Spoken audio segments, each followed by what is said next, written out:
আরাফার রোজা। আরাফার রোজা হচ্ছে 9 তারিখের রোজা। হাদিসের মধ্যে এসেছে, আবু দাউদ শরীফের মধ্যে এসেছে, কানা রাসূলুল্লাহ সাল্লাল্লাহু আলাইহি সাল্লাম ইয়াসুমু তিসআযিল হিজ্জা, নবী করিম সাল্লাল্লাহু আলাইহি সাল্লাম জিলহজ মাসের 9 তারিখ রোজা রাখতেন এবং 9 তারিখের রোজাটাকে আরাফার রোজা বলা হয়ে থাকে।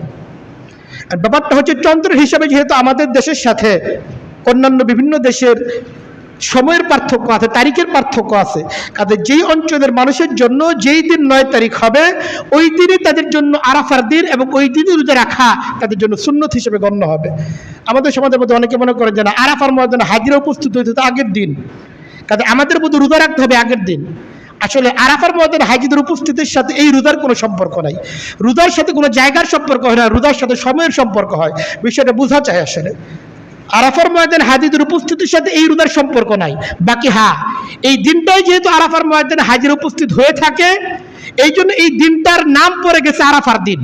অন্যতে আরাফার ময়দানে হাজিদের উপস্থিতির সাথে 9 তারিখের কোনো সম্পর্ক নাই।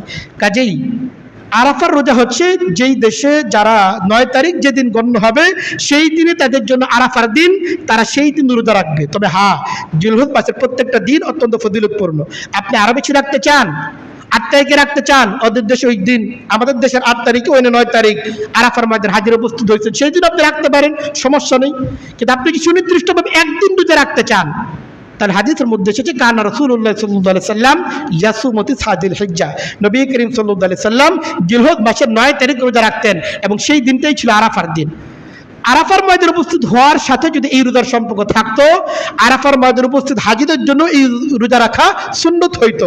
কিন্তু নবী করিম সাল্লাল্লাহু আলাইহি সাল্লাম যখন হজের আদায় করার জন্য আরাফার ময়দানে উপস্থিত হয়েছেন, হাদিসের মধ্যে প্রমাণ পাওয়া যায় নবী করিম সাল্লাল্লাহু আলাইহি সাল্লাম আরাফার ময়দানে রোজা রাখেন নাই এবং সাহাবায়ে কেরামকে নিষেধ করেছে।